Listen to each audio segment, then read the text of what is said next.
Hello, welcome to QRT News of 2018. I am Huynh Ngan and let's see what we have today for the headlines.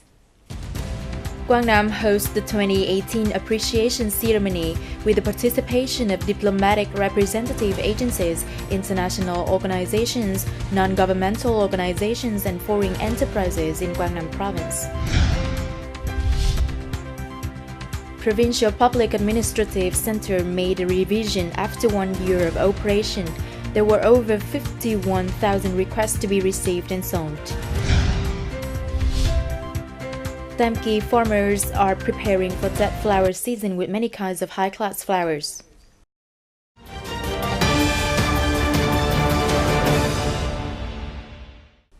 On the afternoon of January 11th, Provincial People's Committee of Quang organized the 2018 Appreciation Ceremony with the participation of nearly 350 delegates from diplomatic representative agencies, international organizations, non-governmental organizations, and foreign enterprises in Quang Province.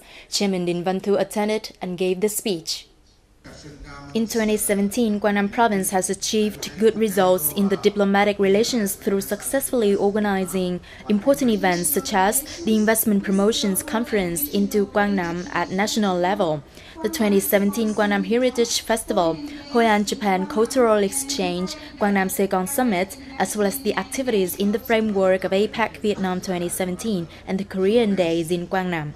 This success affirmed the determination of Quang in building and improving prosperous multilateral and bilateral relations. In addition to that, Quang has signed and effectively directed the implementation of cooperation memorandums with foreign cities, warmly welcomed 70 delegations with over 700 international visitors. 30 FDI projects with total investment of more than $200 million was licensed in 2017.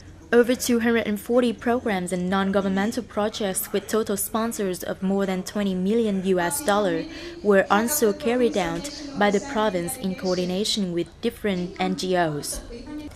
At the meeting, Chairman Đinh Văn Thu affirmed the policy of further strengthening cooperative relationships with foreign localities and international partners, putting them into efficiency in the coming time.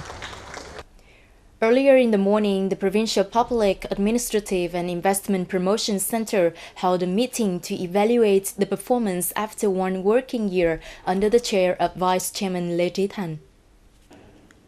After 1 year of operation, Quang Provincial Public Administrative Center received and solved over 51,000 requests from organizations and people. It helped to improve transparency and efficiency while implementing state administrative procedures. Currently, there are 59 administrative procedures to be directly ratified by the head of divisions at the center. In 2017, Quang Province has directed simplifying and improving the list of 801 administrative procedures from 17 departments and agencies, reducing over 6,500 days compared to the total of nearly 24,000 days according to the central government's regulations. The highlight is that there were 128 administrative procedures receiving at the center to be solved through online public services. The meeting also mentioned and gave solutions to overcome outstanding difficulties with the aim of increasing the public services quality. January the 8th afternoon, Provincial People's Committee Vice Chairman Lê Trí Thành steered a meeting to evaluate the 1-year implementation of innovative startup activities and draw a plan for an innovation ecosystem in the province, period from 2018 to 2020. Creative Startup campaign officially started in Quang from the late first quarter of 2017. After nearly 1 year of implementation, the spirit of entrepreneurship has spread widely and were positively responded by all levels, sectors, business community, and population, especially among youngsters. Nevertheless, the reality of creative startup activities is still below expectation. According to Vice Chairman Lê Trí Thành, it is necessary to raise the awareness of entrepreneurship in the social community and encourage young entrepreneurs. Supports from sectors and local government need to be synchronous to fully and accurately address the right startup ideas.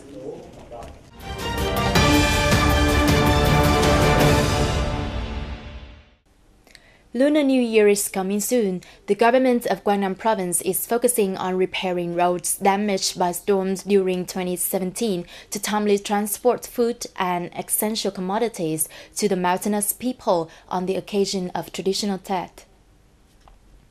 The heavy rains and floods in the final months of 2017 destroyed many highways, Ho Chi Minh Road, Trường Sơn Đông Road, and Da Nang Quang Ngai Expressway in Quang Nam Province. The key and difficult task is reconstituting landslided roads with masses of soils and rocks on the way. With the highest efforts, Quang Nam Provincial People's Committee requested local governments to mobilize all facilities and laborers to repair the damaged roads. The work must be finished before January the 2nd to ensure safe traffic and the transportation of food and commodities to remote people before Tet holiday. Firstly, the Provincial People's Committee decided to support 2 billion dong to upgrade the roads. Decorating houses by flowers and trees to enjoy the Spring Festival in the traditional Tet holiday is the feature of the Vietnamese. In Tam Kỳ City, catching up with the taste of the flower market, many households have switched to grow high-class flowers, serving the needs of customers in this festive season. At present, the flower growers in Tam Kỳ City are busy caring and fertilizing, hoping to supply the most beautiful flowers to the market for Mậu Tet this year. Mr. Cao Quan Nhân has 2 gardens with an area of 2,500 square meters. In recent years, he has planted many superior flowers such as lily, gerbera, bellflower, hanging petunia, and more than 20,000 flower baskets and pots for Tet. I choose to grow high-class flowers because there are not many people in Tam Kỳ do it, so it's less competitive in general. If you transfer from other places, it is difficult to preserve them during the transportation, so it cannot be said that I'm a monopoly agent, but the supply for these kinds of flowers is not much, so my products are easy to be consumed. As a professional orchid player, Tet is always an important occasion for Mr. Lê Thanh Cương in Trường Xuân Ward to plant in large quantity. Besides orchids, he also planted 3,000 dendro pots, with prices ranging from 5 to 700 dong for a dendro flower, 6 to 8,000 dong for a mockara branch, and from 2 million dong for a spring vines pot. Mr. Cương has a fairly stable income. This year, due to unfavorable weather, the quality of flowers is under the expectation of growers. In terms of price, in recent years, it is quite stable for orchid as well as dendro, mockara, phalaenopsis, or capliza. In recent 3 months, rain and cold weather have affected the growth of Tet flowers. To ensure the quality, the gardeners have invested in net houses and plastic covers, preventing the impact of the weather, helping the flowers to grow well. Care is needed during the period from seedlings until the flowers begin to stabilize. Buds and bloomings are important times that we should care the most.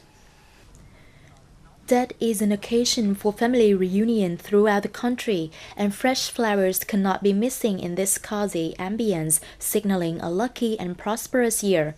Florists around Tam Kỳ City have timely grasped the market's demand, expanding their investment in planting high-class flowers, which will contribute to enrich the wide range of ornaments for Tam Kỳ citizens and also improve the income for themselves. As part of the series of activities celebrating the 68th anniversary of Vietnam Student Union's Traditional Day, January 9, 1950, January 9, 2018, Quang Nam Provincial Youth Union organized the ceremony to honor and reward 26 students who achieved Student of Fine Merits Award at the provincial level for the year 2017. These are the students who have achieved excellent results in 5 following aspects: ethic, knowledge, health, voluntary integration. They are selected from colleges and universities in the province through the movement Students of Fine Merits, launched by the Student Union since 2013. January 10th afternoon in Binh Province, the radio and television stations of the Central Coast from Quang to Binh, in collaboration with the Command of the Coast Guard 2, held a conference to totalize 1 year launching the category Sea and Island Security and Sovereignty. Since April 2017, there have been 9 editions of this category to be broadcasted on Quang Nam, Quảng Trị, Huế, Đà Nẵng, Quang Ngãi and Binh TV and radio station. The contents reflected are sovereignty protection and marine duty performance, the crime prevention of the Coast Guard, the management and exploitation of weapons and technical equipment. Along with that are necessary legal knowledge for fishermen, as well as the government's regulations and laws for sea and island sovereignty and security. After a year of broadcasting, the program has contributed greatly to the propaganda of the Coast Guard's activities and the importance of sea and island sovereignty in the current situation. It's the end of today's bulletin. Please log on the website qrt.vn for more news and updates. Thank you for being with us and see you next time.